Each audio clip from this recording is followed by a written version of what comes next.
Maxim கார்கியின் தாய் நாவல் இப்போது audio வடிவில் உங்கள் விகடன் பிளேயில். இப்போவே விகடன் ஆப்பை டவுன்லோட் பண்ணுங்க.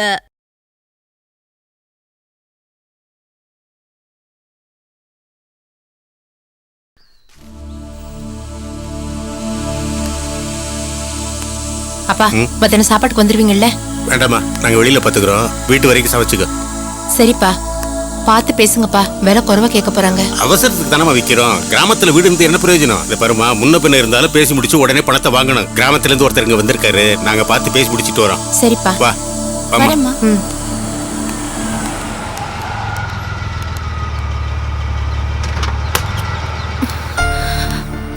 ஆமா அக்கா, எப்படி இருக்கேன்? நல்லா இருக்கேன். நல்லா இருக்கீங்களா தாத்தா? நல்லா இருக்குமா. நல்லா இருக்கியாம்மா? இருங்க. இரு நாங்க இதுலயே போயிட்டு வந்துடுறோம். நீ உள்ள போயிரு. எதுக்கு? ஒரு அவசர வேலையா போறோம். சீக்கிரம் வந்துடுவோம். சரி தாத்தா. வரேன் சக்தி. வரேம்மா.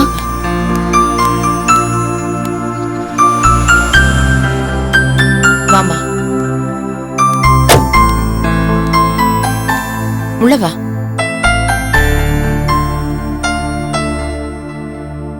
அவசரமா வீடு பார்த்தோம்.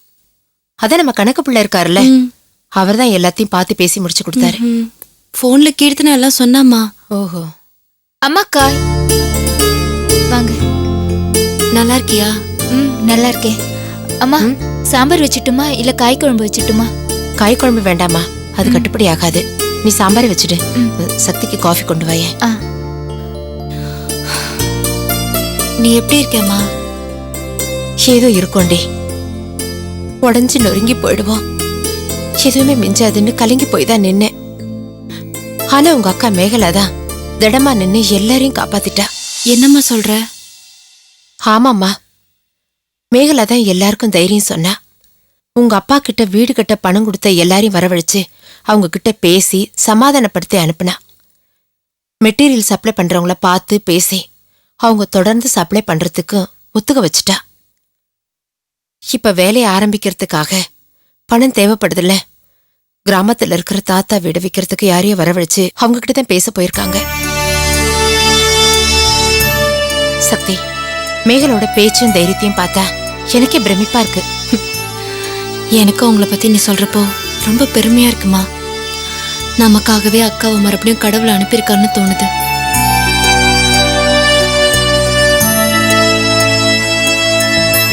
சக்தி, ஏன் உன் முகம் ஒரு மாதிரியா இருக்கு? ஒன்றும் இல்லைம்மா, கொஞ்சம் டயர்டா இருக்கேன். ஏன், உடம்பு சரியில்லையா? ஆஹா. அம்மா. என்னம்மா? நான் உண்டாயிருக்கேன்.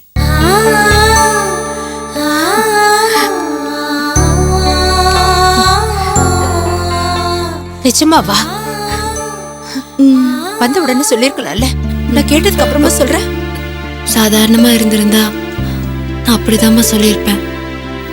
ஆனா இப்ப நாம இருக்க நிலைமையில எடுத்த உடனே கஷ்டத்தை பத்தி தானேமா பேச தோணுது.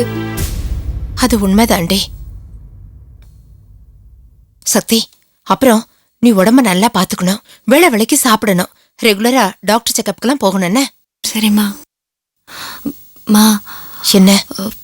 எனக்கு வேலையும் கிடைச்சிருக்கு. அப்படியா? என்னடி வரிசையா நல்ல செய்தியா சொல்லிட்டு இருக்க? எனக்கு என்ன பண்றதுன்னே தெரியலையே. ஏமா, நான் வேலைக்கு போனா அந்த பணம் உங்களுக்கு ரொம்ப உதவியா இருக்கும்ல? சக்தி, உடைச்சு சொன்னா இங்க என்ன நிலைமை தெரியுமா? அன்னாட செலவுகளுக்கு கூட அடுத்து என்ன செய்யறதுன்னு தவிச்சிட்டு இருக்கோம்.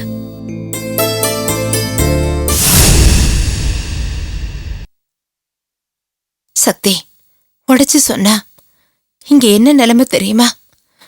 அன்னாட செலவுகளுக்கு கூட அடுத்து என்ன செய்யறதுன்னு தவிச்சிட்டு இருக்கோம்.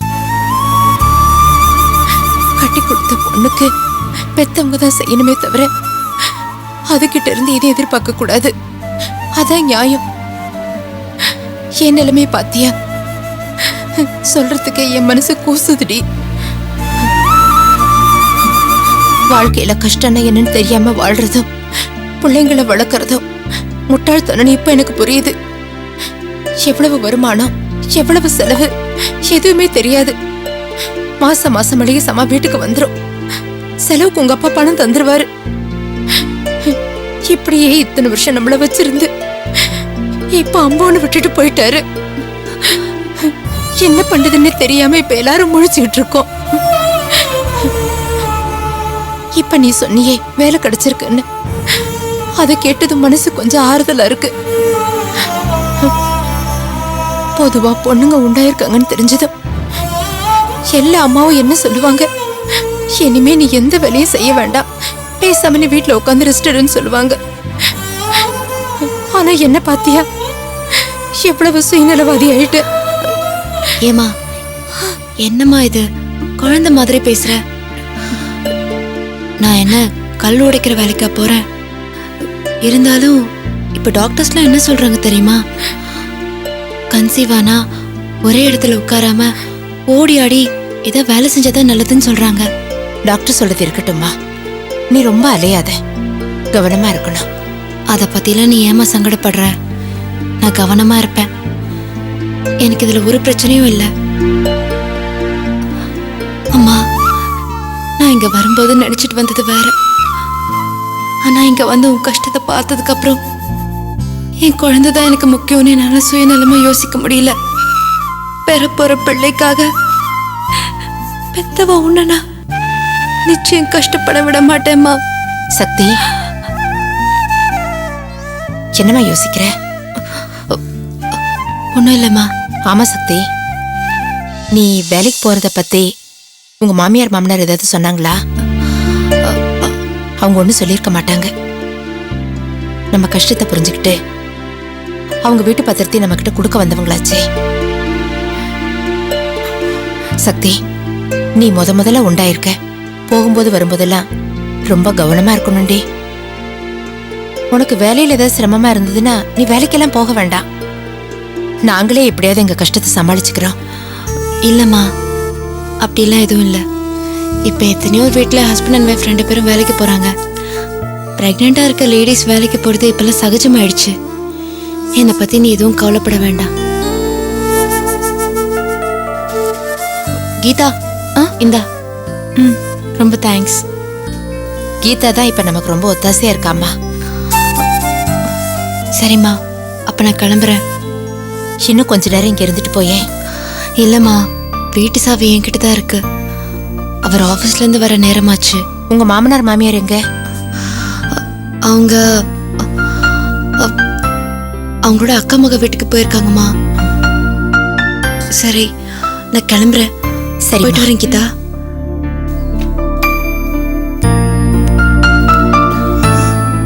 வரேம்மா. பத்திரமா பார்த்து போ. என்ன?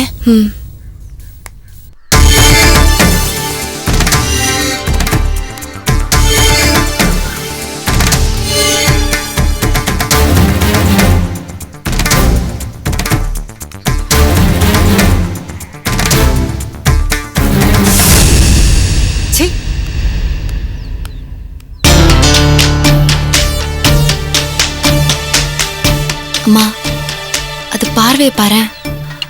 அப்பப்போ வர என்னாலேயே அதை சகிச்சுக்க முடியல. நீங்களாம் எப்படிம்மா தாங்கிக்கிறீங்க? என்னம்மா பண்றது, உனக்கே இப்படி இருக்கே. பாவம் மேகலா, ஏதாவது ஒண்ணு சொல்லிக்கிட்டே இருக்காங்க. மூஞ்ச எப்ப பார்த்தாலும் கடுகடுன்னு வச்சிட்டு இருக்காங்க. உங்க அப்பா நம்மளை தனியா விட்டுட்டு போகலடி, கூடவே இந்த இம்சையும் விட்டுட்டு போயிருக்காரு. சரிம்மா, நான் வரேன். சரிம்மா.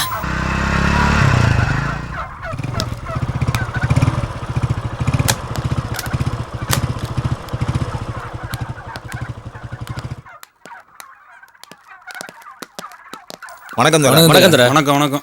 நீங்க எப்போ ஃபோன் பண்ணுவீங்கன்னு நாங்க காத்துட்டு இருந்தோம். நான் என்னையா பண்றது, தியாகண்ண எப்பயுமே பிஸியா இருக்காரு.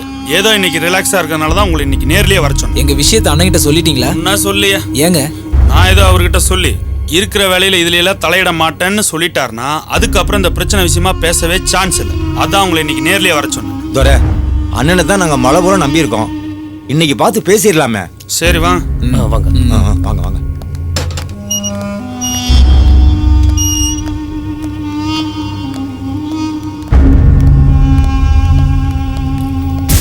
நீங்க இங்கே இருங்க, நான் சொன்னதுக்கு அப்புறம் வந்தா போதும். அண்ணா அங்க இருக்காரு, இருங்க.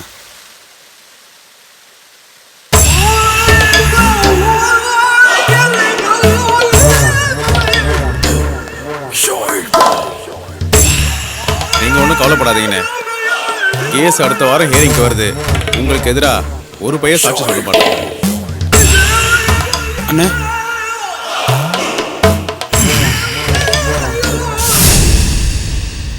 என்னடா? அண்ணே ஒரு முக்கியமான விஷயண்ணே. 3 பேர் உங்களை பார்க்க வந்திருக்காங்க. வணக்கண்ணே. கலையரசுன்னு ஒரு பில்டர் கிட்ட 40 பேர் ஃப்ளாட்டு கிட்ட பணம் கட்டியிருக்காங்க. இப்போ அந்த கலையரசு ஊரை விட்டு ஓடிட்டாரு. இந்த 40 பேர்த்துல இந்த 3 பேர் அடக்கம். நீங்க தான் தலையிட்டு அவங்க பணத்தை வாங்கி கொடுக்கணும்னு நேர்லயே வந்திருக்காங்கண்ணே. எப்படியும் ஒத்துக்குவாருன்னு நினைக்கிறேன். நிச்சயம் நம்ம பணத்தை வாங்கி கொடுத்துருவாரு.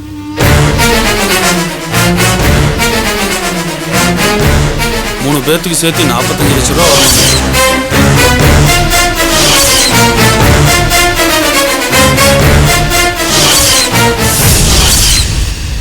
அண்ணே, ஆளை பார்த்தா பேங்க்ல வேலை செய்யற மாதிரி தெரியுது.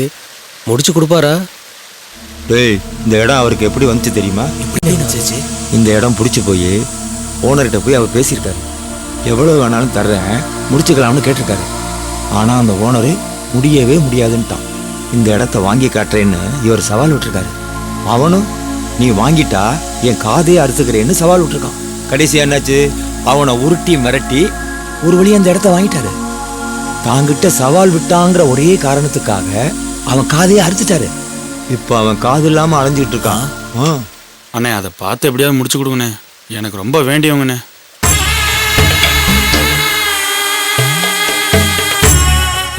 நம்மால் தான் முடிச்சு கொடுங்கண்ணே.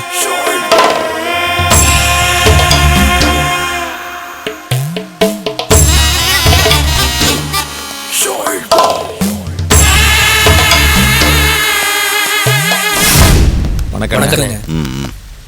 நாங்க பில்டர் கலையரசு கிட்ட தம்பி எல்லாத்தையும் சொல்லிட்டான். நீங்க எங்க பணத்தை திருப்பி வாங்கி கொடுத்தீங்கன்னாக்க நீங்க என்ன எதிர்பார்க்குறீங்களோ அதை. இந்த மாதிரி சின்ன விஷயத்துலலாம் நம்ம தலையிடுறது இல்லை அண்ணே. உங்களை தானே நாங்க மழை போல நம்பியிருக்கோம். அதான் கிளம்புங்கன்னு சொல்றேன்ல. போங்க. போயா என்ன? போங்கய்யா, போங்க.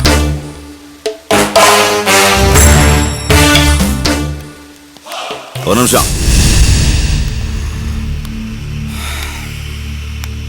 நம்ம துறைக்க வேண்டியவங்களா போயிட்டீங்க. ஆமாண்ணா. நம்ம பசங்க யாராவது அனுப்பி வைக்கிறேன். சரிண்ணே, சரிண்ணே. வர்றோம். கொஞ்சம் இருங்க அண்ணே, ஒரு நிமிஷண்ணே. இவங்க விவகாரமா உங்ககிட்ட கொஞ்சம் பேசணும். கொஞ்சம் இப்படி வாங்கண்ணே. கொஞ்சம் இருங்கப்பா, அண்ணங்கிட்ட பேசிட்டு வரேன். அண்ணே, இந்த கலையரசு சம்பந்தமான ஃபுல் டீடைல்ஸும் எனக்கு தெரியும்ண்ணே. நீங்க இதை விடாதீங்க. என்னடா தம்பி சொல்ற? ஆமாண்ணே, மொத்தம் 40 ஃபிளாட்ஸ், பில்டிங் வேலை பாதியில் நிக்குது. இந்த 3 பேர் மாதிரி பாக்கி இருக்கிற 37 கஸ்டமர்ஸ்க்கும் அவங்க கொடுத்த பணத்தை செட்டில் பண்ணி அனுப்பிட்டா பில்டிங் இருக்கிற கண்டிஷன்ல அப்படியே நமக்கு சொந்தமாயிடனே. சரி, அதுல நமக்கு என்ன பிரயோஜனம்? பாக்கி இருக்கிற கட்டடத்துக்கு நான் போய் செங்கல் எடுக்குவா? என்னன்னு புரிஞ்சுக்க மாட்டேங்கிறீங்க. கலையரசி இவங்க கிட்ட விற்கிறதுக்காக எப்ப அக்ரிமெண்ட் போட்டானோ அந்த தேதியில இருந்து இன்னைக்கு லேண்ட் வேல்யூ பாத்தீங்கன்னா அப்படியே டபுள் ஆயிருக்குண்ணே. ஆமாண்ணே, மொத்த கஸ்டமர்களையும் விரட்டி விட்டுட்டா போதும். அதுவும் இதுல நீங்க இன்வால்வ் ஆனீங்கன்னு வச்சுக்கங்க, முழு பணத்தையும் தர வேண்டாம். ஒவ்வொருத்தனுக்கும் 4-5 லட்சம் கம்மியா கொடுத்தாலே போதும், வாங்கிட்டு ஓடி போயிடுவானுங்க. தோரா விஷயத்தை உங்ககிட்ட சொன்ன உடனே நான் மனசுக்குள்ள இத பத்தி கணக்கு போட்டு வச்சுட்டேனே. நான் சொல்றது மட்டும் ஒர்க் அவுட் ஆச்சுன்னா பில்டிங்கை ஃபினிஷ் பண்ணி இன்னைக்கு தேதிக்கு வித்தம்னா கூட 7-8 கோடி ரூபாய் நம்ம கையில நிக்குண்ணே. கரெக்டா? ஆனா துரை சொன்னானே அந்த கலையரசன் மேகலா, இந்த 3 பேரை தவிர பாக்கி இருக்கிற 37 பேரும் அவளுக்கு சப்போர்ட்டால இருக்கான். இருக்கட்டும்னே, இந்த 3 பேருக்கே அவளால காசு கொடுக்க முடியலன்னு தானே அவனுங்களை திருப்பி அனுப்புனா.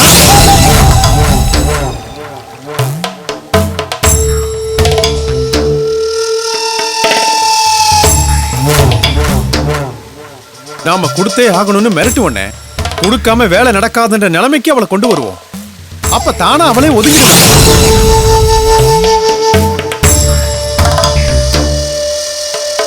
நாம இதுல பஞ்சாயத்து பண்றோங்கிற பேர்ல பில்டிங்க நம்ம கண்ட்ரோல்ல எடுத்துட்டு வந்துருவோம். என்னென்ன யோசிக்கிறீங்க? 7-8 கோடி ரூபாய் மேட்டர்னு. தம்பி, ஒரு விஷயத்துல இது இப்படித்தான் நடக்கும்னு நாமளாம் முடிவு பண்ணக்கூடாது. நீ சொல்ற மாதிரியே மிரட்டினதும் எல்லாருக்கும் பணத்தை கொடுத்து அவ செட்டில் பண்ணிட்டா. சான்ஸே இல்லைண்ணே. எனக்கு ஃபுல் டீடைல்ஸ் தெரியும்னே. நியாயத்துக்கு பார்த்தா அந்த ஃபேமிலி இந்த பிரச்சனையில இருந்து ஒதுங்கிறது தான் நல்லது. ஏன்னா அந்த ஃபேமிலி ஃபைனான்சியல் ப்ராப்ளம் அவ்வளோ மோசமான கண்டிஷன்ல இருக்கு. என்னண்ணே நான் இவ்வளவு தூரம் சொல்றேன், என் மேல நம்பிக்கை இல்லையா? அதுலடா தம்பி, எதுக்கு தலைய சுத்தி மூக்க தொடணும்? அதிரடியா இறங்கி எல்லாரையும் அடிச்சு விரட்டிடலாமான்னு யோசிக்கிறேன். இல்லண்ணே அது வேணாம். இப்ப அந்த பொண்ணுக்கு ஃபேவரா 37 பேர் இருக்காங்க. நாம அதிரடியா இறங்கினா போலீஸ் கோர்ட்டுன்னு விவகாரம் திசை மாறிடும். அந்த பொண்ணால சொன்ன மாதிரி முடிச்சு தர முடியாதுங்கிற நிலைமையை நாம கிரியேட் பண்ணுவோம். அதுக்கப்புறம் நாம உள்ள போனா சரியா இருக்கும்.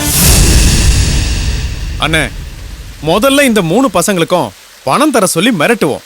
மத்தத அப்புறம் பாத்துக்குவோம்.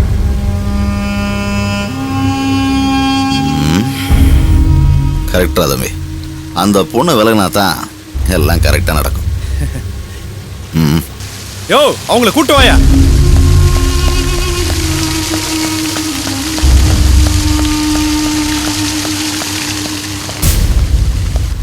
அண்ணே வந்துட்டாங்க. நம்ம ஒரு விஷயத்துல இறங்குறோம்னா ஒண்ணு நமக்கு அதுல பிரயோஜனம் இருக்கணும், இல்ல அந்த விஷயத்துல நியாயம் இருக்கணும். உங்க விஷயத்துல நியாயம் இருக்கு, கவலைப்படாதீங்க, முடிச்சு கொடுத்துடலாம். சரிங்க, நான் நேர்ல போய் பேசி பாக்குறேன். சரிங்க, ஃபோன் நம்பர் கொடுத்துட்டு போங்க. அண்ணே அண்ணே அவங்க நம்பர் இருக்குண்ணே. சரி, ஃபோன் பண்ணா வந்தா போதும். ரொம்ப நன்றிங்க. போலாமா? அனுப்பிட்டு வந்துடுறேன். பாதுறேன்.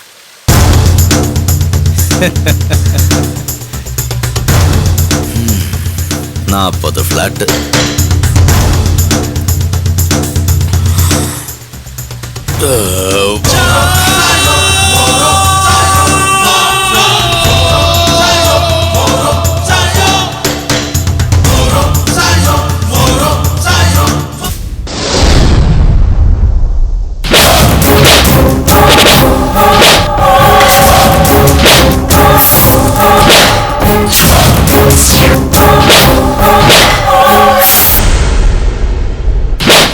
மாக்சிம் கார்கியின் தாய் நாவல் இப்போது ஆடியோ வடிவில் உங்கள் விகடன் பிளேயில். இப்போவே விகடன் ஆப்பை டவுன்லோட் பண்ணுங்க.